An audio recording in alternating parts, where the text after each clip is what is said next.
Chapter 1. The End of a Golden String. I give you the end of a golden string. Only wind it into a ball. It will lead you in at heaven's gate, built in Jerusalem's wall. Blake, in the following essays, I have tried to indicate certain ways of approach to the understanding of the Bible and the realization of your dreams. That ye be not slothful, but followers of them who through faith and patience inherit the promises.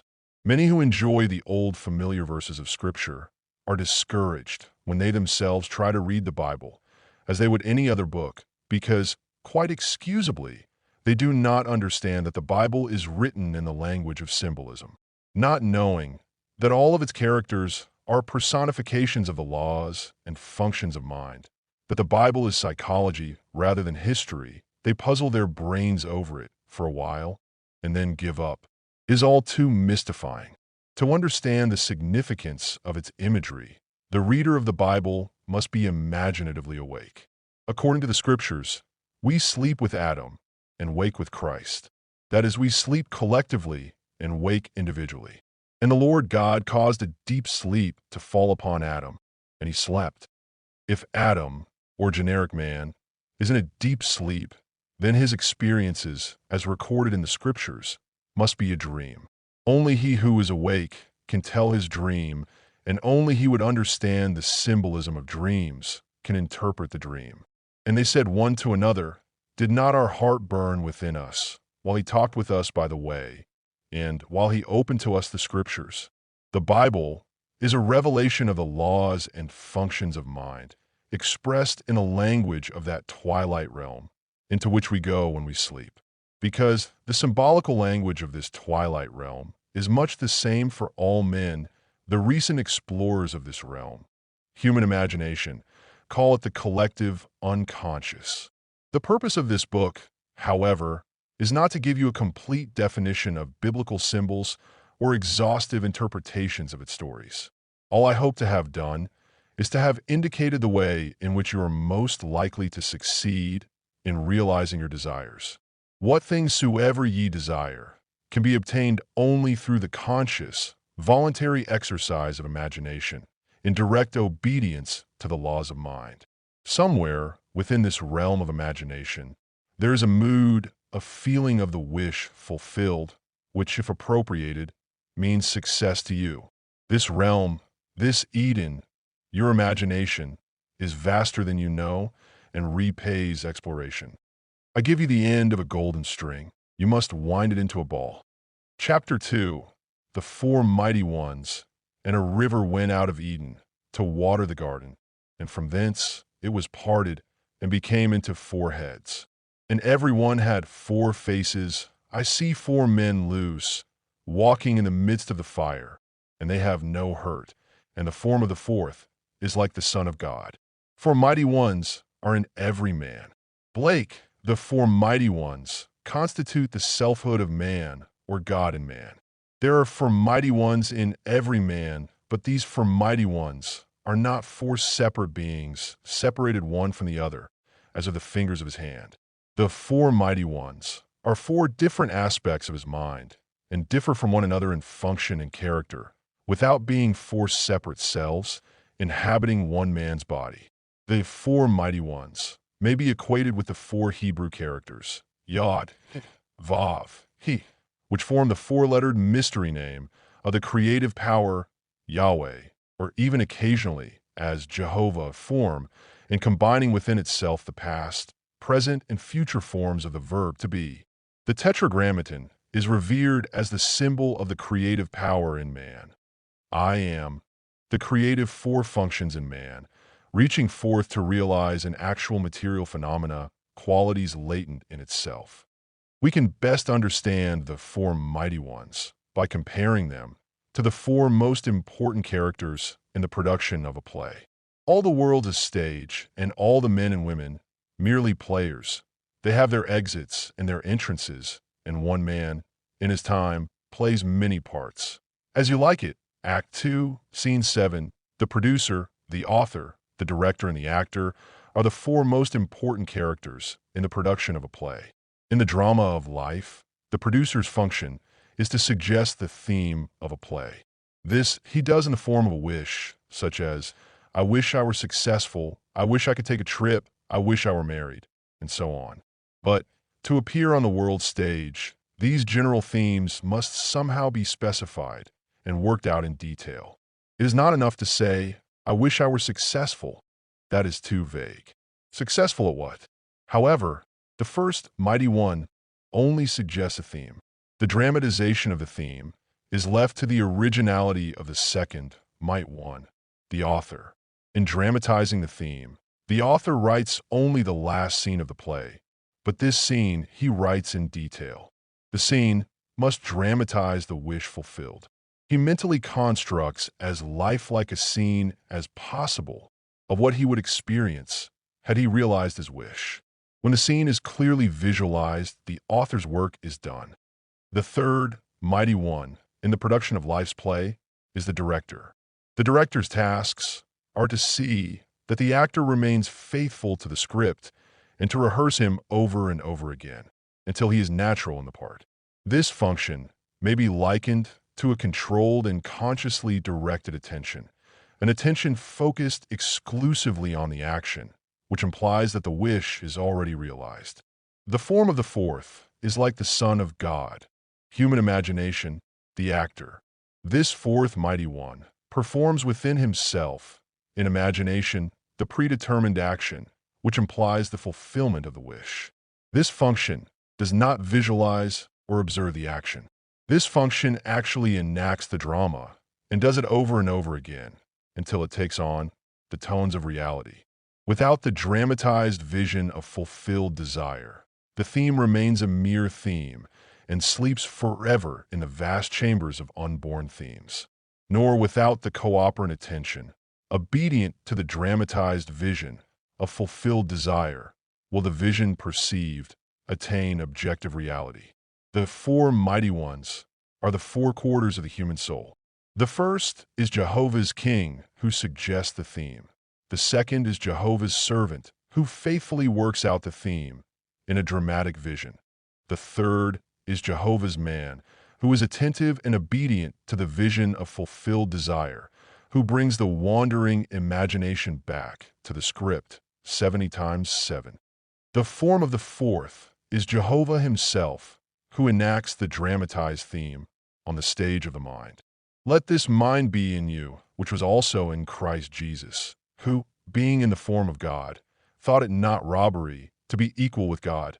The drama of life is a joint effort of the four quarters of the human soul. All that you behold, though it appears without, it is within, in your imagination, of which this world of mortality is but a shadow. Blake, all that we behold is a visual construction contrived to express a theme which has been dramatized, rehearsed, and performed elsewhere. What we are witnessing on the stage of the world is an optical construction devised to express the themes which have been dramatized, rehearsed, and performed in the imagination of man. The four mighty ones constitute the selfhood of man, or God in man, and all that man beholds, though it appears without, are but shadows cast upon the screen of space. Optical constructions contrived by selfhood to inform him in regard to the themes which he has conceived, dramatized, rehearsed, and performed within himself. The creature was made subject unto vanity, that he may become conscious of selfhood and its functions, for with consciousness of selfhood and its functions he can act to a purpose. He can have a consciously self-determined history. Without consciousness, he acts unconsciously and cries to an objective God to save him from his own creation. O Lord, how long shall I cry, and thou wilt not hear? Even cry out unto thee of violence, and thou wilt not save. When man discovers that life is a play, which he himself is consciously or unconsciously writing, he will cease from the blind self-torture of executing judgment upon others. Instead, he will rewrite the play to conform to his ideal, for he will realize that all changes in the play must come from the cooperation of the four mighty ones within himself. They alone can alter the script and produce the change. All the men and women in his world are merely players and are as helpless to change his play as are the players on the screen of the theater to change the picture. The desired change must be conceived, dramatized, rehearsed, and performed in the theater of his mind. When the fourth function, the imagination, has completed its task of rehearsing the revised version of the play until it is natural, then the curtain will rise upon this so seemingly solid world, and the mighty four will cast a shadow of the real play upon the screen of space. Men and women will automatically play their parts to bring about the fulfillment of the dramatized theme. The players, by reason of their various parts in the world's drama, become relevant to the individual's dramatized theme and, because relevant, are drawn into his drama. They will play their parts, faithfully believing all the while that it was they themselves who initiated the parts they play. This they do because Thou, Father, art in me, and I in thee. I in them, and thou in me. I am involved in mankind. We are one. We are all playing the four parts of producer, author, director, and actor in the drama of life. Some of us are doing it consciously, others unconsciously. It is necessary that we do it consciously. Only in this way can we be certain of a perfect ending to our play. Then we shall understand why we must become conscious of the four functions of the one God within ourselves, that we may have the companionship of God as his sons. Man should not stay a man. His aim should higher be. For God will only gods accept as company. Angelus Silesius. In January of 1946, I took my wife and little daughter to Barbados in the British West Indies for holiday. Not knowing there were any difficulties in getting a return passage, I had not booked ours before leaving New York. Upon our arrival in Barbados, I discovered that there were only two ships serving the islands, one from Boston and one from New York. I was told there was no available space on either ship before September. As I had commitments in New York for the first week in May, I put my name on the long waiting list for the April sailing. A few days later, the ship from New York was anchored in the harbor. I observed it very carefully and decided that this was the ship we should take. I returned to my hotel and determined on an interaction that would be mine were we actually sailing on that ship. I settled down in an easy chair in my bedroom to lose myself in this imaginative action. In Barbados, we take a motor launch or rowboat out into the deep harbor when we embark on a large steamer. I knew I must catch the feeling that we were sailing on that ship. I chose the interaction of stepping from the tender and climbing up the gangplank of the steamer. The first time I tried, my attention wandered after I had reached the top of the gangplank. I brought myself back down and tried again and again. I do not recall how many times I carried out this action in my imagination until I reached the deck and looked back at the port with a feeling of sweet sadness at departing. I was happy to be returning to my home in New York, but nostalgic in saying goodbye to the lovely island and our family and friends. I do recall that in one of my many attempts at walking up the gangplank and the feeling that I was sailing, I fell asleep. After I awoke, I went about the usual social activities of the day and evening. The following morning, I received a call from the steamship company requesting me to come down to their office and pick up our tickets for the April sailing. I was curious to know why Barbados had been chosen to receive the cancellation and why I, at the end of the long waiting list, was to have the reservation, but all that the agent could tell me was that a cable had been received that morning from New York offering passage for 3. I was not the first the agent had called, but for reasons she could not explain, though she had called, said that now they found it inconvenient to sail in April. We sailed on April 20th and arrived in New York on the morning of May the 1st. In the production of my play, The Sailing on a Boat, that would bring me to New York by the 1st of May, I played the 4 most important characters in my drama. As the producer, I decided to sail on a specific ship at a certain time.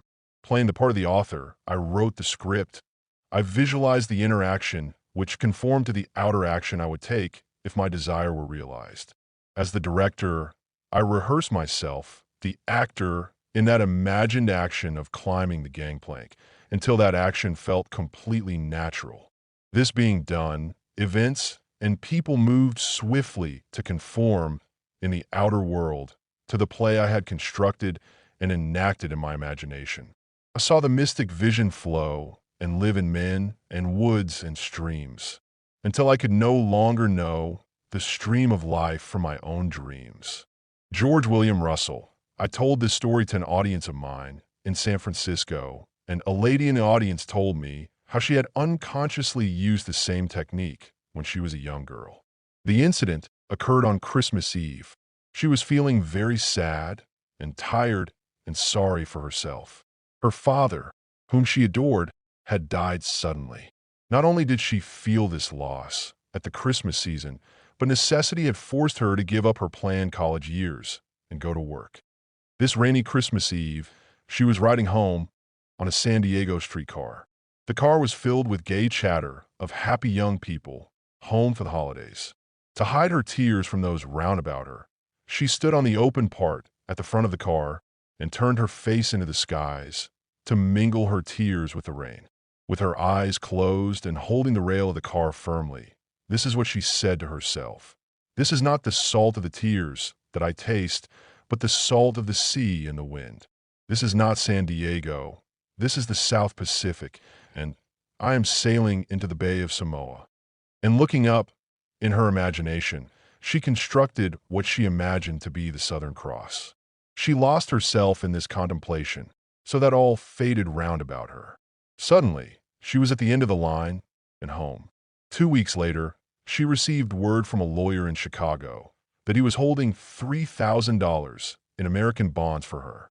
Several years before, an aunt of hers had gone to Europe with instructions that these bonds be turned over to her niece if she did not return to the United States. The lawyer had just received word of the aunt's death and was now carrying out her instructions. A month later, this girl sailed for the islands in the South Pacific. It was night when she entered the Bay of Samoa. Looking down, she could see the white foam like a bone in the lady's mouth as the ship plowed through the waves and brought the salt of the sea in the wind. An officer on duty said to her, "There is the Southern Cross," and looking up, she saw the Southern Cross as she had imagined it. In the intervening years, she had many opportunities to use her imagination constructively, but as she had done this unconsciously, she did not realize there was a law behind it all. Now that she understands, she too is consciously playing her 4 major roles in the daily drama of her life, producing plays for the good of others, as well as herself. Then the soldiers, when they had crucified Jesus, took his garments and made 4 parts, to every soldier a part, and also his coat. Now, the coat was without seam, woven from the top throughout. Chapter 3. The Gift of Faith. And the Lord had respect unto Abel, and in his offerings, but unto Cain, and to his offering he had no respect. If we search the Scriptures, we will become aware of a far deeper meaning in the above quotation than that which a literal reading would give us. The Lord is no other than your own consciousness. Say unto the children of Israel, I am, hath sent me unto you. I am is the self-definition of the Lord. Cain and Abel, as the grandchildren of the Lord, can be only personifications of 2 distinct functions of your own consciousness. The author is really concerned to show the 2 contrary states of the human soul, and he has used 2 brothers to show these states. The 2 brothers represent 2 distinct outlooks on the world, possessed by everyone. One is the limited perception of the senses, and the other is an imaginative view of the world. Cain, the first view, is a passive surrender to appearances and an acceptance of life on the basis of the world without, a view which inevitably leads to unsatisfied longing or contentment with disillusion. Abel, the second view, is a vision of fulfilled desire, lifting man above the evidence of the senses to that state of relief where he no longer pines with desire. Ignorance of the second view is a soul on fire.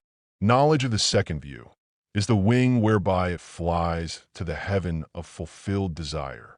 Come, eat my bread and drink of the wine that I have mingled. Forsake the foolish and live. In the epistle to the Hebrews, the writer tells us that Abel's offering was faith And, states the author, without faith, it is impossible to please him. Now, faith is the substance of things hoped for, the evidence of things not seen. Through faith, we understand that the worlds were framed by the word of God, so that things which are seen were not made of things which do appear. Cain offers the evidence of the senses, which consciousness, the Lord, rejects because acceptance of this gift as a mold of the future would mean the fixation and perpetuation of the present state forever. The sick would be sick, the poor would be poor, the thief would be a thief, the murderer, a murderer, and so on, without hope of redemption. The Lord, or consciousness, has no respect for such passive use of imagination, which is the gift of Cain. He delights in the gift of Abel, the active, voluntary, loving exercise of the imagination on behalf of man for himself and others. Let the weak man say, I am strong. Let man disregard appearances and declare himself to be the man he wants to be. Let him imagine beauty, where his senses reveal ashes, joy, where they testify to mourning, riches, where they bear witness to poverty. Only by such active, voluntary use of imagination can man be lifted up and Eden restored. The ideal is always waiting to be incarnated, but unless we ourselves offer the ideal to the Lord, our consciousness, by assuming that we are already that which we seek to embody, it is incapable of birth. The Lord needs his daily lamb of faith to mold the world in harmony with our dreams. By faith, Abel offered unto God a more excellent sacrifice than Cain. Faith sacrifices the apparent fact for the unapparent truth. Faith holds fast to the fundamental truth that through the medium of an assumption, invisible states become visible facts. For what is faith, unless it is to believe what you do not see? St. Augustine. Just recently, I had the opportunity to observe the wonderful results of one who had the faith to believe what she did not see. A young woman asked me to meet her sister and her 3-year-old nephew. He was a fine, healthy lad with clear blue eyes and an exceptionally fine, unblemished skin. Then she told me her story. At birth, the boy was perfect in every way, save for a large, ugly birthmark covering one side of his face. Their doctor advised them that nothing could be done for this type of scar. Visits to many specialists only confirmed his statement. Hearing the verdict, the aunt set herself the task of proving her faith that an assumption, though denied by the evidence of the senses, if persisted in, will harden into fact. Every time she thought of the baby, which was often, she saw, in her imagination, an 8-month-old baby with a perfect face, without any trace of a scar.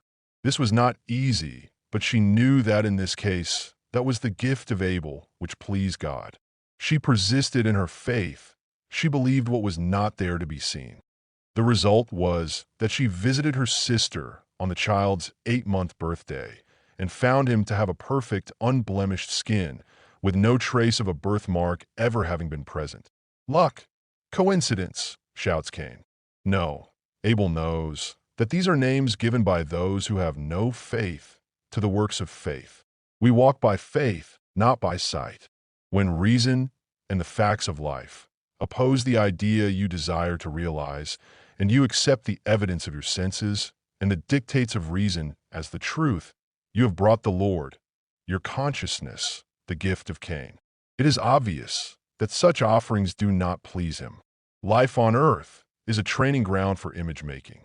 If you use only the molds which your senses dictate, there will be no change in your life.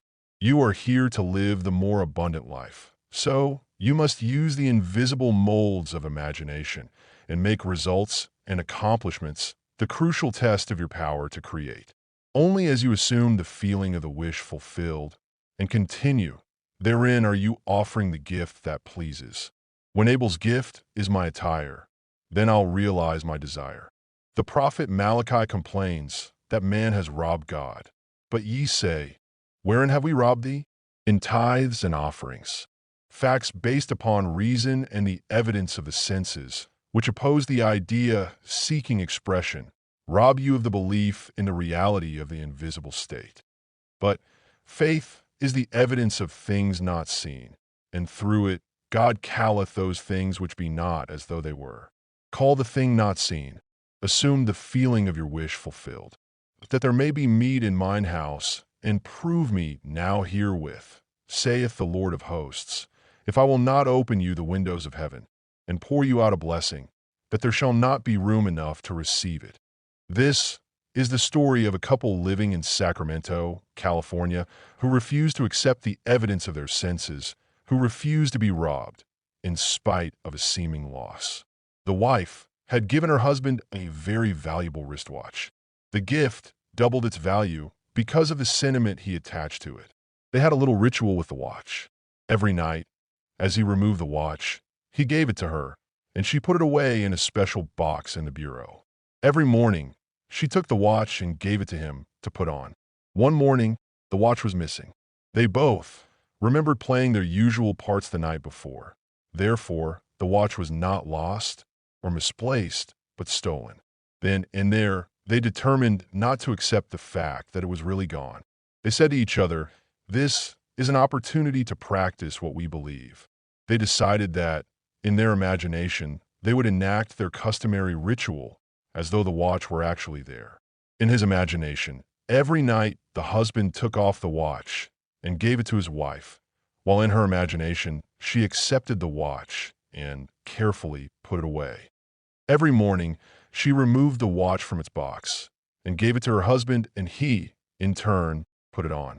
This they did faithfully for 2 weeks.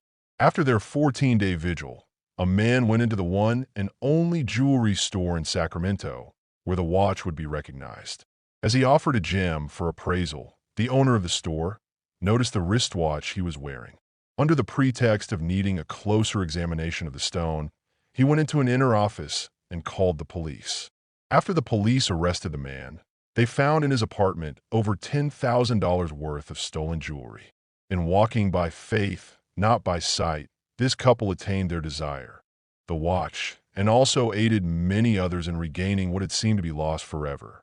If one advances confidently in the direction of his dream and endeavors to live the life which he has imagined, he will meet with a success unexpected in common hours. Thoreau. Chapter 4. The Scale of Being. And he dreamed, and behold a ladder set up on the earth, and the top of it reached to heaven. And behold the angels of God, ascending and descending on it. And behold, the Lord stood above it. In a dream, in a vision of the night, when deep sleep fell upon Jacob, his inner eye was opened, and he beheld the world as a series of ascending and descending levels of awareness. It was a revelation of the deepest insight into the mysteries of the world. Jacob saw a vertical scale of ascending and descending values, or states of consciousness. This gave meaning to everything in the outer world, for without such a scale of values, there would be no meaning to life. At every moment of time, man stands upon the eternal scale of meaning. There is no object or event that has ever taken place, or is taking place now, that is without significance. The significance of an object or event for the individual is a direct index to the level of his consciousness. You're holding this book, for example. On one level of consciousness, it is an object in space. On a higher level, it is a series of letters on paper arranged according to certain rules. On a still higher level, it is an expression of meaning. Looking outwardly, you see the book first, but actually the meaning comes first. It occupies a higher grade of significance than the letter arrangement on paper or the book as an object in space. Meaning determine the arrangement of letters. The arrangement of letters only expresses the meaning. The meaning is invisible and above the level of the visible arrangement of letters. If there had been no meaning to be expressed, no book would have been written and published. And, behold, the Lord stood above it. The Lord and meaning are one. The Creator, the cause of the phenomena of life. In the beginning was the Word, and the Word was with God, and the Word was God. In the beginning was the intention, the meaning, and the intention was with the intender, and the intention was the intender. The objects and events in time and space occupy a lower level of significance than the level of meaning which produced them. All things were made by meaning, and without meaning was not anything made that was made. The fact that everything seen can be regarded as the effect, on a lower level of significance, of an unseen higher order of significance, is a very important one to grasp. Our usual mode of procedure is to attempt to explain the higher levels of significance, why things happen, in terms of the lower, what and how things happen. For example, let us take an actual accident and try to explain it. Most of us live on the level of what happened. The accident was an event in space. One automobile struck another and practically demolished it. Some of us live on the higher level of how the accident happened. It was a rainy night, the roads were slippery, and the second car skidded into the first. On rare occasions, a few of us reach the highest or causal level of why such an accident occurs. Then we become aware of the invisible, the state of consciousness which produced the visible event. In this case, the ruined car was driven by a widow who, though she felt she could not afford to, greatly desired to change her environment. Having heard that, by the proper use of her imagination, she could do and be all she wished to be, this widow had been imagining herself actually living in the city of her desire. At the same time, she was living in a consciousness of loss, both personal and financial. Therefore, she brought upon herself an event which was seemingly another loss. But the sum of money the insurance company paid her allowed her to make the desired change in her life. When we see the why behind the seeming accident, the state of consciousness that produced the accident, we are led to the conclusion that there is no accident. Everything in life has its invisible meaning. The man who learns of an accident, the man who knows how it happened, and the man who knows why it happened are on three different levels of awareness in regard to that accident. On the ascending scale, each higher level carries us a step in advance towards the truth of the accident. We should strive constantly to lift ourselves to the higher level of meaning, the meaning that is always invisible and above the physical event. But remember, the meaning or cause of the phenomena of life can be found only within the consciousness of man. Man is so engrossed in the visible side of the drama of life, the side of what has happened and how it happened, that he rarely rises to the invisible side of why it happened. He refuses to accept the prophet's warning that things which are seen were not made of things that do appear. His descriptions of what has happened and how it happened are true in terms of his corresponding level of thought. But when he asks why it happened, all physical explanations break down, and he is forced to seek the why or meaning of it on the invisible and higher level. The mechanical analysis of events deals only with external relationships of things. Such a course will never reach the level which holds the secret of why the events happen. Man must recognize that the lower and visible sides flow from the invisible and higher level of meaning. Intuition is needed to lift us up to the level of meaning, to the level of why things happen. Let's follow the advice of the Hebrew prophet of old and lift up our eyes unto the hills within ourselves and observe what is taking place there. See what ideas we have accepted as true, what states we have consented to, what dreams, what desires, and above all, what intentions. It is from these hills that all things come to reveal our stature, our height, on the vertical scale of meaning. As man arranges letters into words, and words into sentences to express meaning, in like manner, life arranges circumstances, conditions, and events to express the unseen meanings or attitudes of man. Nothing is without significance, but man, not knowing the higher level of inner meaning, looks out upon a moving panorama of events and sees no meaning to life. There's always a level of meaning determining events and their essential relationship to our lives. Here is a story that will enable us to seize the good in things seeming evil, to withhold judgment, and to act aright amid unsolved problems. Just a few years ago, our country was shocked by a seeming injustice in our midst. The story was told on radio and television, as well as in the newspapers. You may recall the incident. The body of a young American soldier killed in Korea was returned to his home for burial. Just before the service, his wife was asked a routine question. Was her husband a Caucasian? When she replied that he was an Indian, burial was refused. This refusal was in accordance with the laws of that community, but it aroused the entire nation. We felt incensed that anyone who had been killed in the service of his country should be denied burial anywhere in his country. The story reached the attention of the President of the United States, and he offered burial with full military honors in Arlington National Cemetery. After the service, the wife told reporters that her husband had always dreamed of dying a hero and having a hero's burial service with full military honors. When we in America had to explain why progressive, intelligent people like ourselves not only enacted but supported such laws in our great land of the free and the brave, we were hard put for an explanation. We, as observers, had seen only what happened and how it happened. We failed to see why it happened. That burial had to be refused if that lad was to realize his dream. We tried to explain the drama in terms of the lower level of how it happened, which explanation could not satisfy the one who had asked why it happened. The true answer, viewed from the level of higher meaning, would be such a reversal of our common habits of thinking that it would be instantly rejected. The truth is that future states are causative of present facts. The Indian boy dreaming of a hero's death, with full military honors, was like Lady Macbeth transported beyond this ignorant present, and could feel now the future in the instant. And by it he being dead yet speaketh. If we lift our eyes to the thee and me who works behind the veil, we will see the meaning of the phenomena of life.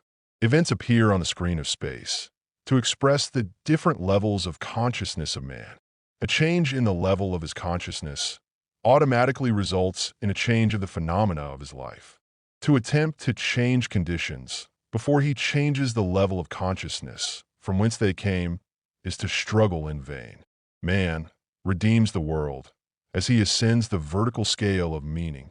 We saw, in the analogy of the book, that as consciousness was lifted up to the level where man could see meaning expressed in the arrangement of its letters, it also included the knowledge that the letters were arranged according to certain rules, and that such arrangements, when printed on paper and bound together, formed a book. What is true of the book is true of every event in the world. They shall not hurt or destroy in all my holy mountain, for the earth shall be full of the knowledge of the Lord, as the waters cover the sea. Nothing is to be discarded, all is to be redeemed. Our lives, ascending the vertical scale of meaning towards an ever-increasing awareness, an awareness of things of higher significance, are the process whereby this redemption is brought to pass. Chapter 5, The Game of Life. I can easier teach 20 what were good to be done than be one of the 20 to follow mine own teaching. Shakespeare. With this confession off my mind, I will now teach you how to play the game of life. Life is a game, and like all games, it has its aims and its rules. In the little games that men concoct, such as cricket, tennis, baseball, football, and so on, the rules may be changed from time to time. After the changes are agreed upon, man must learn the new rules and play the game within the framework of the accepted rules. However, in the game of life, the rules cannot be changed or broken. Only within the framework of its universal and everlastingly fixed rules can the game of life be played. The game of life is played on the playing field of the mind. In playing a game, the first thing we ask is, what is its aim and purpose? And the second, what are the rules governing the game? In the game of life, our chief aim is towards increasing awareness, an awareness of things of greater significance. And our second aim is towards achieving our goals, realizing our desires. As to our desires, the rules reach only so far as to indicate the way in which we should go to realize them, but the desires themselves must be the individual's own concern. The rules governing the game of life are simple, but it takes a lifetime of practice to use them wisely. Here is one of the rules. As he thinketh in his heart, so is he. Thinking is usually believed to be a function entirely untrammeled and free, without any rules to constrain it. But that is not true. Thinking moves by its own processes in a bounded territory, with definite paths and patterns. Thinking follows the tracks laid down in one's own inner conversations. All of us can realize our objectives by the wise use of mind and speech. Most of us are totally unaware of the mental activity which goes on within us. But to play the game of life successfully, we must become aware of our every mental activity. For this activity, in the form of inner conversations, is the cause of the outer phenomena of our life. Every idle word that man shall speak, they shall give account thereof in the day of judgment. For by thy words thou shalt be justified, and by thy words thou shalt be condemned. The law of the word cannot be broken. A bone of him shall not be broken. The law of the word never overlooks an inner word, nor makes the smallest allowance for our ignorance of its power. It fashions life about us as we, by our inner conversations, fashion life within ourselves. This is done to reveal to us our position on the playing field of life. There is no opponent in the game of life. There is only the goal. Not long ago, I was discussing this with a successful and philanthropic businessman. He told me a thought-provoking story about himself. He said, Neville, I first learned about goals in life when I was 14, and it was on the playing field at school. I was good at track and had a fine day, but there was one more race to run, and I had stiff competition in one other boy. I was determined to beat him. I beat him, it is true, but while I was keeping my eye on him, a third boy, who was considered no competition at all, won the race. That experience taught me a lesson I have used throughout my life. When people ask me about my success, I must say that I believe it is because I have never made making money my goal. My goal is the wise, productive use of money. This man's inner conversations are based on the premise that he already has money, his constant inner question, the proper use of it. The inner conversations of the man struggling to get money only prove his lack of money. In his ignorance of the power of the word, he is building barriers in the way of the attainment of his goal. He has his eye on the competition rather than on the goal itself. The fault, dear Brutus, is not in our stars, but in ourselves, that we are underlings. Julius Caesar, Act 1, Scene 2. As the worlds were framed by the word of God, so we, as imitators of God, as dear children, create the conditions and circumstances of our lives by our all-powerful human inner words. Without practice, the most profound knowledge of the game would produce no desired results. To him that knoweth to do good, that is, knoweth the rules, and doeth it not, to him it is sin. In other words, he will miss his mark and fail to realize his goal. In the parable of the talents, the master's condemnation of the servant, who neglected to use his gift, is clear and unmistakable. And having discovered one of the rules of the game of life, we risk failure by ignoring it. The talent not used, like the limb not exercised, slumbers and finally atrophies. We must be doers of the word and not hearers only. Since thinking follows the tracks laid down in one's own inner conversations, not only can we see where we're going on the playing field of life by observing our inner conversations, but also we can determine where we will go by controlling and directing our inner talking.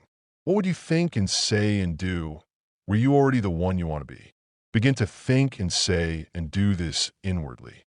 You are told that there is a rod in heaven that revealeth secrets, and you must always remember that heaven is within you.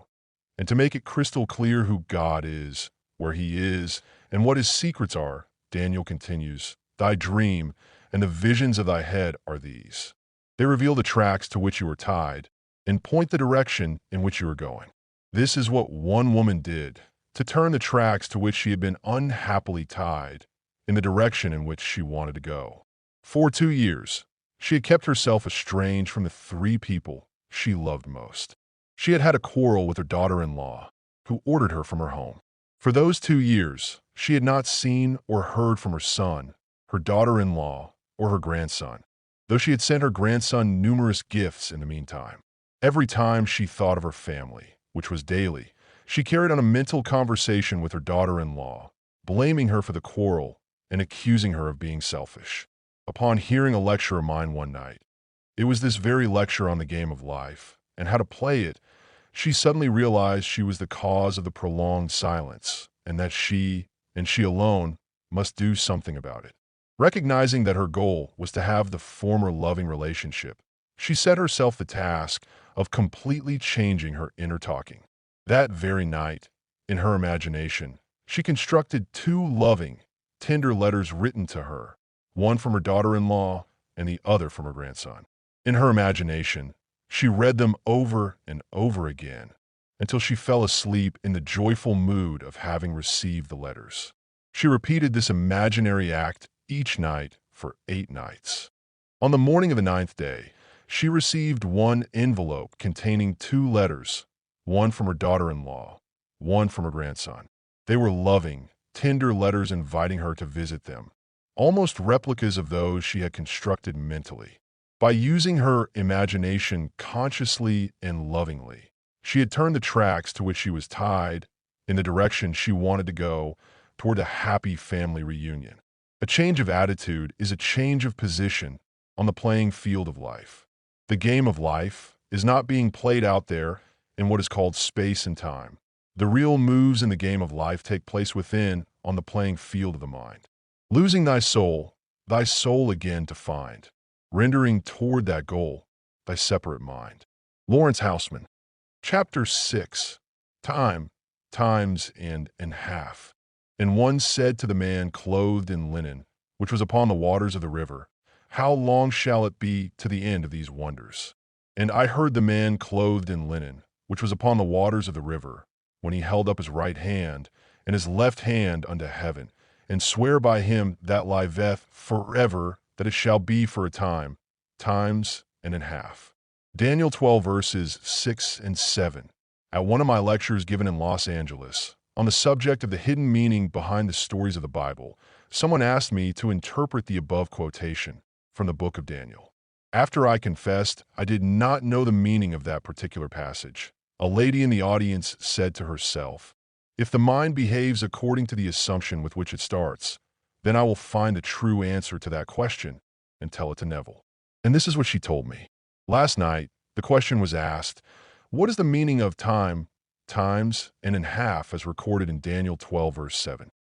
Before going to sleep last night, I said to myself, now, there is a simple answer to this question, so I will assume that I know it, and while I'm sleeping, my greater self will find the answer and reveal it to my lesser self in dream or vision. Around 5 a.m., I awakened. It was too early to rise, so, remaining in bed, I quickly fell into that half-dreamy state between waking and sleeping, and while in that state a picture came into my mind of an old lady. She was sitting in a rocking chair and rocking back and forth. Then a voice, which sounded like your voice, said to me, do it over and over and over again, until it takes on the tones of reality. I jumped out of bed and reread the 12th chapter of Daniel, and this is the intuitive answer I received. Taking the 6th and 7th verses, for they constituted last night's question, I felt that if the garments with which biblical characters are clothed correspond to their level of consciousness, as you teach, then linen must represent a very high level of consciousness indeed, for the man clothed in linen was standing upon the waters of the river, and if, as you teach, water symbolizes a high level of psychological truth, then the individual who could walk upon it must truly represent an exalted state of consciousness. I therefore felt that what he had to say must indeed be very significant. Now, the question asked of him was, how long shall it be to the end of these wonders? And his answer was a time, times, and in half. Remembering my vision of the old lady rocking back and forth, and your voice telling me to do it over and over and over again, until it takes on the tones of reality, and remembering that this vision and your instruction came to me in response to my assumption that I knew the answer, I intuitively felt that the question asked the man clothed in linen meant how long shall it be until the wonderful dreams that I am dreaming become a reality. And his answer is, do it over and over and over again until it takes on the tones of reality. A time means to perform the imaginary action, which implies the fulfillment of the wish. Times mean to repeat the imaginary action over and over again. And in half means the moment of falling asleep while performing the imaginary action, for such a moment usually arrives before the predetermined action is completed and therefore can be said to be a half or part of a time. To get such inner understanding of the scriptures by the simple assumption that she did know the answer was a wonderful experience for this woman. However, to know the true meaning of time, times, and in half, she must apply her understanding in her daily life. We are never at a loss in an opportunity to test this understanding, either for ourselves or for another. A number of years ago, a widow living in the same apartment house as we came to see me about her cat. The cat was her constant companion and dear to her heart. He was, however, 8 years old, very ill and in great pain. He had not eaten for days and would not move from under her bed. 2 veterinarians had seen the cat and advised the woman that the cat could not be cured and that he should be put to sleep immediately. I suggested that night, before retiring, she create in her imagination some action that would indicate the cat was its former healthy self. I advised her to do it over and over again until it took on the tones of reality. This she promised to do. However, either from lack of faith in my advice or from lack of faith in her own ability to carry out the imaginary action, she asked her niece to spend the night with her. This request was made so that if the cat were not well by morning, the niece could take it to the veterinarians and she, the owner, would not have to face such a dreaded task herself. That night, she settled herself in an easy chair and began to imagine the cat was romping beside her, scratching at the furniture and doing many things she would not normally have allowed. Each time she found that her mind had wandered from its predetermined task to see a normal, healthy, frisky cat, she brought her attention back to the room and started her imaginary action over again. This she did over and over again until, finally, in a feeling of relief, she dropped off to sleep, still seated in her chair. At about 4 o'clock in the morning, she was awakened by the cry of her cat. He was standing by her chair. After attracting her attention, he led her to the kitchen, where he begged for food. She fixed him a little warm milk, which he quickly drank and cried for more. That cat lived comfortably for 5 more years, when, without pain or illness, he died naturally in his sleep. How long shall it be to the end of these wonders? A time, times and in half. In a dream, in a vision of the night, when deep sleep falleth upon men, in slumberings upon the bed. Then he openeth the ears of men, and sealeth their instructions. Job 33 verses 15 and 16. Chapter 7. Be ye wise as serpents, be therefore wise as serpents, and harmless as doves. Matthew 10 verse 16. The serpent's ability to form its skin by ossifying a portion of itself, and its skill in shedding each skin as it outgrew it, caused man to regard this reptile as a symbol of the power of endless growth and self-reproduction. Man is told, therefore, to be wise as the serpent and learn how to shed his skin, his environment, which is his solidified self. Man must learn how to loose him and let him go, how to put off the old man, how to die to the old and yet know, like the serpent, that he shall not surely die. Man has not learned as yet that all that is outside his physical body is also a part of himself, that his world and all the conditions of his life are but the outpicturing of his state of consciousness. When he knows this truth, he will stop the futile struggle of self-contention and, like the serpent, let the old go and grow a new environment. Man is immortal. Therefore, he must die endlessly. For life is a creative idea. It can only find itself in changing forms. Tagore. In ancient times, serpents were also associated with the guardianship of treasure or wealth. The injunction to be wise as serpents is the advice to man to awaken the power of his subtilized body, his imagination, that he, like the serpent, may grow and outgrow, die and yet not die, for from such deaths and resurrections alone, shedding the old and putting on the new, shall come fulfillment of his dreams and the finding of his treasures. As the serpent was more subtle than any beast of the field which the Lord God had made, even so, imagination is more subtle than any creature of the heavens which the Lord God had created. Imagination is the creature that was made subject to vanity, not willingly, but by reason of him who hath subjected the same in hope. For we are saved by hope. But hope that is seen is not hope. For what a man seeth, why doth he yet hope for it? But if we hope for that we see not, then do we have patience wait for it. Although the outer or natural man of the senses is interlocked with his environment, the inner or spiritual man of imagination is not thus interlocked. If the interlocking were complete, the charge to be wise as serpents would be in vain. Were we completely interlocked with our environment, we could not withdraw our attention from the evidence of the senses and feel ourselves into the situation of our fulfilled desire, in hope that that unseen state would solidify as our new environment. But there's a natural body and there's a spiritual body. The spiritual body of imagination is not interlocked with man's environment. The spiritual body can withdraw from the outer man of sense and environment and imagine itself to be what it wants to be. And if it remains faithful to the vision, imagination will build for man a new environment in which to live. This is what is meant by the statement, I go to prepare a place for you. And if I go and prepare a place for you, I will come again and receive you unto myself, that where I am, there ye may be also. The place that is prepared for you need not be a place in space. It could be health, wealth, companionship, anything that you desire in this world. Now, how is the place prepared? You must first construct as lifelike a representation as possible of what you would see and hear and do if you were physically present and physically moving about in that place. Then, with your physical body immobilized, you must imagine that you are actually in that place and are seeing and hearing and doing all that you would see and hear and do if you were there physically.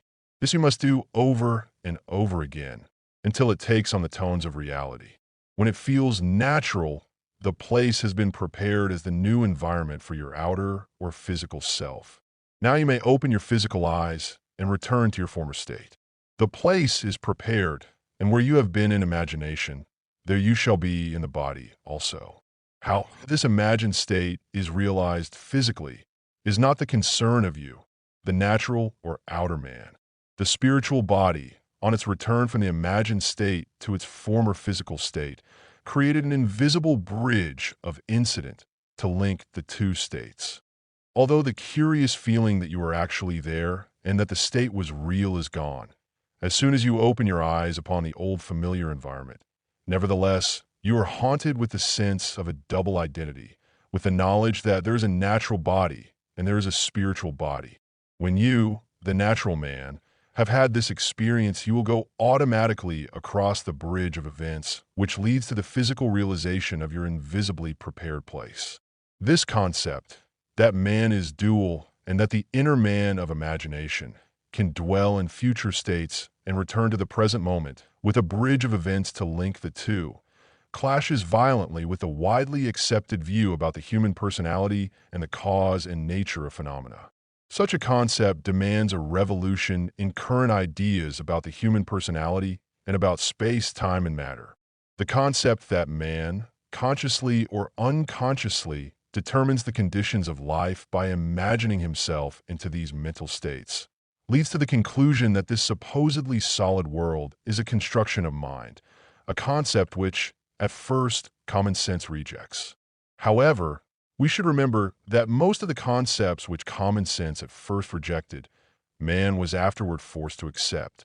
These never-ending reversals of judgment, which experience has forced upon man, led Professor Whitehead to write, "Heaven knows what seeming nonsense may not tomorrow be demonstrated truth. The creative power in man sleeps and needs to be awakened. Awake thou that sleepest, and arise from the dead."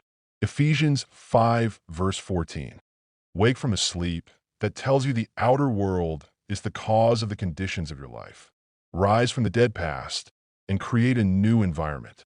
Know ye not that ye are the temple of God, and that the Spirit of God dwelleth in you? The Spirit of God in you is your imagination, but it sleeps and needs to be awakened in order to lift you off the bar of the senses, where you have so long lain stranded. The boundless possibilities open to you as you become wise as serpents is beyond measure. You will select the ideal conditions you want to experience and the ideal environment you want to live in, experiencing these states in imagination until they have sensory vividness. You will externalize them as surely as the serpent now externalizes its skin. After you have outgrown them, then you will cast them off as easily as the snake throws her enameled skin. The more abundant life, the whole purpose of creation, cannot be saved through death and resurrection. God desired form, so he became man, and it is not enough for us to recognize his spirit at work in creation. We must see his work in form and say that it is good, even though we outgrow the form forever and ever. He leads through widening chambers of delight to where throbs rapture near an end that I recedes, because his touch is infinite and lends a yonder to all ends. And I, if I be lifted up from the earth, will draw all men unto me. If I be lifted up from the evidence of the senses to the state of consciousness I desire to realize, and remain in that state until it feels natural, I will form that state around me, and all men will see it. But how to persuade man this is true, that imaginative life is the only living, that assuming the feeling of the wish fulfilled is the way to the more abundant life, and not the compensation of the escapist. That is the problem. To see as though widening chambers of delight. What living in the realms of imagination means, to appreciate and enjoy the world, one must live imaginatively. One must dream and occupy his dream, then grow and outgrow the dream, forever and ever. The unimaginative man, who will not lose his life on one level, that he may find it on a higher level, is nothing but a Lot's wife, a pillar of self-satisfied salt. On the other hand, those who refuse form as being unspiritual and who reject incarnation as separate from God are ignorant of the great mystery. Great is the mystery. God was manifest in the flesh. Your life expresses one thing, and one thing only: your state of consciousness. Everything is dependent upon that. As you, through the medium of imagination, assume a state of consciousness, that state begins to clothe itself in form. It solidifies around you as the serpent's skin ossifies around it. But you must be faithful to the state. You must not go from state to state, but rather wait patiently in the one invisible state until it takes on form and becomes an objective fact. Patience is necessary, but patience will be easy after your first success in shedding the old and growing the new, for we are able to wait according as we have been rewarded by understanding in the past. Understanding is the secret of patience. What natural joy and spontaneous delight lie in seeing the world, not with, but as Blake says, through the eye. Imagine that you are seeing what you want to see and remain faithful to your vision. Your imagination will make for itself a corresponding form in which to live. All things are made by imagination's power. Nothing begins except in the imagination of man. From within out is the law of the universe. As within, so without. Man turns outward in his search for truth, but the essential thing is to look within. Truth is within ourselves. It takes no rise from outward things, whate'er you may believe. There is an inmost center in us all, where truth abides in fullness. And to know, rather consist in opening out a way whence the imprisoned splendor may escape, than in effecting entry for a light supposed to be without. Browning, Paracelsus. I think you will be interested in an instance of how a young woman shed the skin of resentment and put on a far different kind of skin. The parents of this woman had separated when she was 6 years old, and she had lived with her mother. She rarely saw her father, but once a year he sent her a $5 check for Christmas. Following her marriage, he did increase the Christmas gift to $10. After one of my lectures, she was dwelling on my statement that man's suspicion of another is only a measure of his own deceitfulness, and she recognized that she had been harboring resentment towards her father for years. That night, she resolved to let go her resentment and put a fond reaction in its place. In her imagination, she felt she was embracing her father in the warmest way. She did it over and over again until she caught the spirit of her imaginary act, and then she fell asleep in a very contented mood. The following day, She happened to pass through the fur department of one of our large stores in California. For some time, she had been toying with the idea of having a new fur scarf, but felt she could not afford it. This time her eye was caught by a stone marten scarf, and she picked it up and tried it on. After feeling it and seeing herself in it, reluctantly, she took off the scarf and returned it to the salesman, telling herself she really could not afford it. As she was leaving the department, she stopped and thought, Neville tells we can have whatever we desire if we will only capture the feeling of already having it. In her imagination, she put the scarf back on, felt the reality of it, and went about her shopping, all the while enjoying the imagined wearing of it. This young woman never associated these two imaginary acts. In fact, she had almost forgotten what she had done until, a few weeks later, on Mother's Day, the doorbell rang unexpectedly. There was her father. As she embraced him, she remembered her first imaginary action. As she opened the package he had brought her, the first gift in these many years, she remembered her second imaginary action, for the box contained a beautiful stone marten scarf. Ye are gods, and all of you are children of the Most High. Be ye therefore wise as serpents, and harmless as doves. Chapter 8. The Water and the Blood. Except a man be born again, he cannot see the kingdom of God. But one of the soldiers with a spear pierced his side, and forthwith came there out blood and water. This is he that came by water and blood, even Jesus Christ, not by water only, but by water and blood. According to the Gospel and the Epistle of John, not only must man be born again, but he must be born again of water and blood. These two inward experiences are linked with two outward rites, baptism and communion. But the two outward rites, baptism to symbolize birth by water, and the wine of communion to symbolize acceptance of the blood of the Savoir, cannot produce the real birth or radical transformation of the individual, which is promised to man. The outward use of water and wine cannot bring about the desired change of mind. We must, therefore, look for the hidden meaning behind the symbols of water and blood. The Bible uses many images to symbolize truth, but the images used symbolize truth on different levels of meaning. On the lowest level, the image used is stone. For example, a great stone was upon the well's mouth, and thither were all the flocks gathered. And they rolled the stone from the well's mouth and watered the sheep. They sank into the bottom as a stone. When a stone blocks the well, it means that people have taken these great symbolical revelations of truth literally. When someone rolls the stone away, it means that an individual has discovered beneath the allegory or parable its psychological life germ or meaning. This hidden meaning which lies behind the literal words is symbolized by water. It is this water, in the form of psychological truth, that he then offers to humanity. The flock of my pasture are men. The literal-minded man, who refuses the cup of water, psychological truth, offered him, sinks into the bottom as a stone. He remains on the level, where he sees everything in pure objectivity, without any subjective relationship. He may keep all the commandments, written on stone, literally, and yet break them psychologically all day long. He may, for example, not literally steal the property of another, and yet see the other in want. To see another in want is to rob him of his birthright as a child of God. For we are all children of the Most High.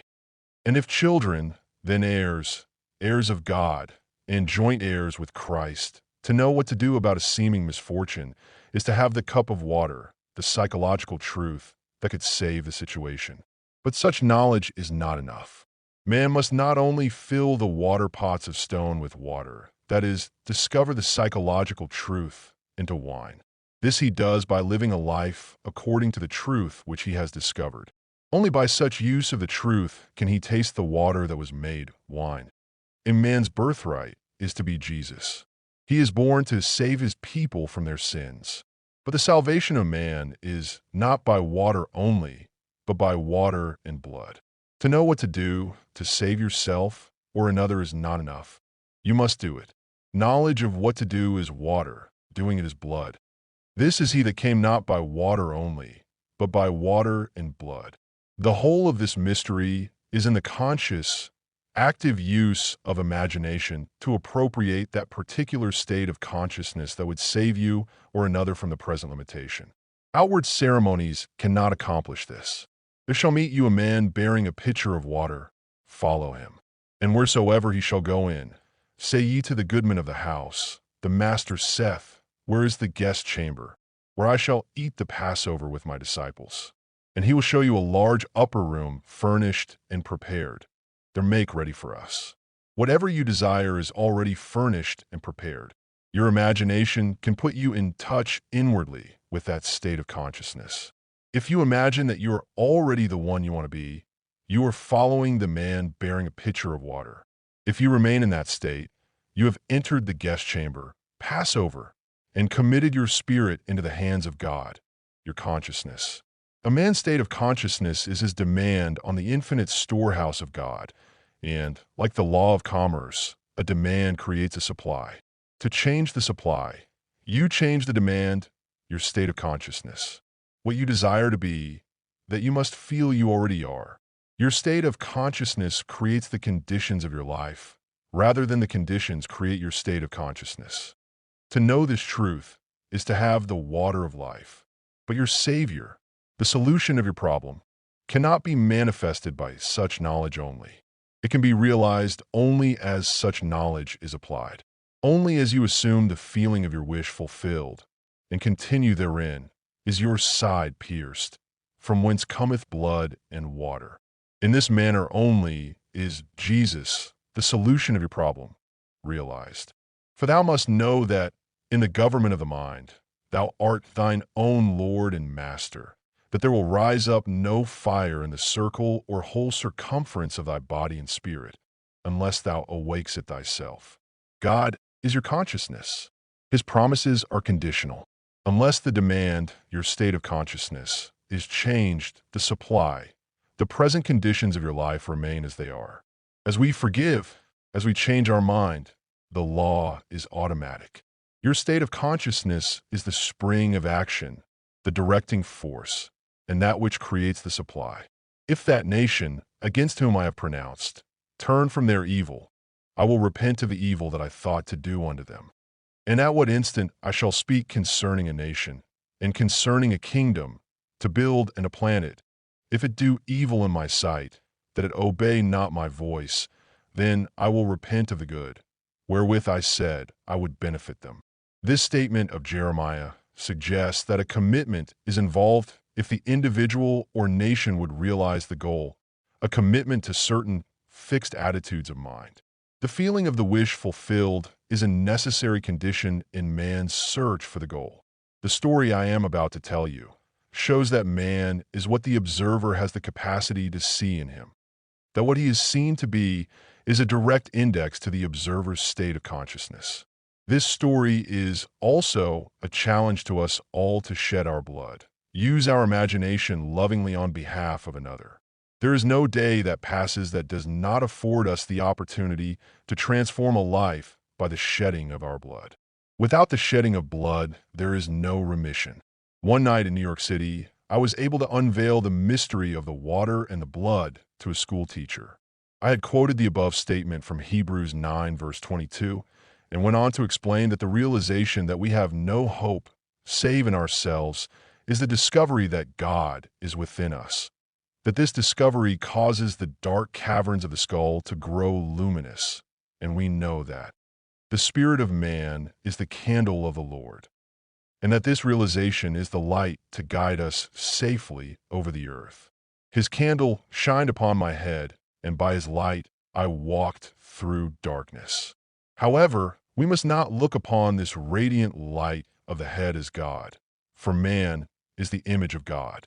God appears, and God is light, to those poor souls who dwell in night, but does a human form display to those who dwell in realms of day. Blake, but this must be experienced to be known. There is no other way, and no other man's experience can be a substitute for our own. I told the teacher that her change of attitude in regard to another would produce a corresponding change in the other, that such knowledge was the true meaning of the water mentioned in John 5, verse 6, but that such knowledge alone was not enough to produce the rebirth desired, that such rebirth could only come to pass by water and blood, or the application of this truth. Knowledge of what to do is the water of life, but doing it is the blood of the Savior. In other words, a little knowledge, if carried out in action, is more profitable than much knowledge which we neglect to carry out in action. As I talked, one student kept impinging upon the teacher's mind. But this, thought she, would be a too difficult case on which to test the truth of what I was telling her concerning the mystery of rebirth. All knew, teachers and students alike, that this particular student was incorrigible. The outer facts of her case were these. The teachers, including the principal and school psychiatrist, had sat in judgment on the student just a few days before. They had come to a unanimous decision that the girl, for the good of the school, must be expelled upon reaching her 16th birthday. She was rude, crude, unethical, and used most vile language. The date for dismissal was but a month away. As she rode home that night, the teacher kept wondering if she could really change her mind about the girls, and, if so, would the student undergo a change of behavior because she herself had undergone a change of attitude? The only way to find out would be to try. This would be quite an undertaking, for it meant assuming full responsibility for the incarnation of the new values in the student. Did she dare to assume so great a power, such creative, godlike power? This meant a complete reversal of man's normal attitude towards life from, "I will love him if he first loves me," to "he loves me because I first loved him." This was too much like playing God. We love him because he first loved us. But no matter how she tried to argue against it, the feeling persisted that my interpretation gave meaning to the mystery of rebirth by water and blood. The teacher decided to accept the challenge. And this is what she did. She brought the child's face before her mind's eye and saw her smile. She listened and imagined she heard the girl say, "Good morning." This was something the student had never done since coming to that school. The teacher imagined the very best about the girl, and then listened and looked as though she heard and saw all that she would hear and see after these things should be. The teacher did this over and over again until she persuaded herself it was true and fell asleep. The very next morning, the student entered her classroom and smilingly said, "Good morning." The teacher was so surprised she almost did not respond, and, by her own confession, all through the day, she looked for signs of the girl's returning to her former behavior. However, the girl continued in the transformed state. By the end of the week, the change was noted by all. A second staff meeting was called, and a decision of expulsion was revoked. As the child remained friendly and gracious, the teacher has had to ask herself, where was the bad child in the first place? For mercy, pity, peace, and love is God, our Father dear, and mercy, pity, peace, and love is man, his child in care. The divine image, Blake. Transformation is in principle always possible, for the transformed being lives in us, and it is only a question of becoming conscious of it. The teacher had to experience this transformation to know the mystery of blood and water. There was no other way, and no man's experience could have been a substitute for her own. We have redemption through his blood. Without the decision to change her mind in regard to the child, and the imaginative power to carry it out, the teacher could never have redeemed the student. None can know the redemptive power of the imagination who has not shed his blood and tasted the cup of experience. Once read thy own breast right, and thou hast done with fears. Man gets no other light. Search he 1,000 years. Matthew Arnold. Chapter 9. A mystical view. And with many such parables spake he the word unto them, as they were able to hear it. But without a parable spake he not unto them. And when they were alone, he expounded all things to his disciples. This collection of parables, which is called the Bible, is a revelation of truth expressed in symbolism to reveal the laws and purposes of the mind of man. As we become aware of deeper meanings in the parables than those which are usually assigned to them, we are apprehending them mystically. For example, let us take a mystical view of the advice given to the disciples in Matthew 10, verse 10. We read that as the disciples were ready to teach and practice the great laws of mind, which had been revealed to them, they were told not to provide shoes for the journey. A disciple is one who disciplines his mind, that he may consciously function and act on higher and higher levels of consciousness. The shoe was chosen as a symbol of vicarious atonement, or the spirit of "let me do it for you," because the shoe protects the wearer and shields him from impurities by taking them upon himself. The aim of the disciple is always to lead himself and others from the bondage of dependency into the liberty of the sons of God. Hence the advice, take no shoes. Accept no intermediary between yourself and God. Turn from all who would offer to do for you what you should do, and could do far better yourself. Earth's crammed with heaven, and every common bush of fire with God, but only he who sees takes off his shoes. Elizabeth Barrett Browning. Verily I say unto you, inasmuch as ye have done it unto one of the least of these my brethren, ye have done it unto me. Every time you exercise your imagination on behalf of another, be it good, bad, or indifferent, you have literally done that to Christ, for Christ is awakened human imagination. Through the wise and loving use of imagination, man clothes and feeds Christ, and through ignorant and fearful misuse of imagination, man disrobes and skirts Christ. Let none of you imagine evil in your hearts against your neighbor, is sound but negative advice. A man may stop misusing his imagination on the advice of a friend. He may be negatively served by the experience of others and learn not to imagine, but that is not enough. Such lack of use of the creative power of imagination could never clothe and feed Christ. The purple robe of the Son of God is woven, not by not imagining evil, but by imaging the good, by the active, voluntary, and loving use of imagination. Whatsoever things are of good report, if there be any virtue, and if there be any praise, think on these things. King Solomon made himself a chariot of the wood of Lebanon. He made the pillars thereof of silver, the bottom thereof of gold, the covering of it of purple, the midst thereof being paved with love. The first thing we notice is King Solomon made himself. That is what every man must eventually do, make himself a chariot of the wood of Lebanon. By chariot, the writer of this allegory means mind, in which stands the spirit of wisdom, Solomon, controlling the four functions of mind, that he may build a world of love and truth. And Joseph made ready his chariot and went up to meet Israel his father. What tributaries follow him to Rome to grace in captive bonds his chariot wheels? If man does not make himself a chariot of the wood of Lebanon, then his will be like Queen Mab's. She is the fairy's midwife. Her chariot is an empty hazelnut. The wood of Lebanon was the mystic's symbol of incorruptibility. To a mystic, it is obvious what King Solomon made himself. Silver typified knowledge, gold symbolized wisdom, and purple clothed or covered the incorruptible mind with the red of love and the blue of truth. And they clothed him with purple.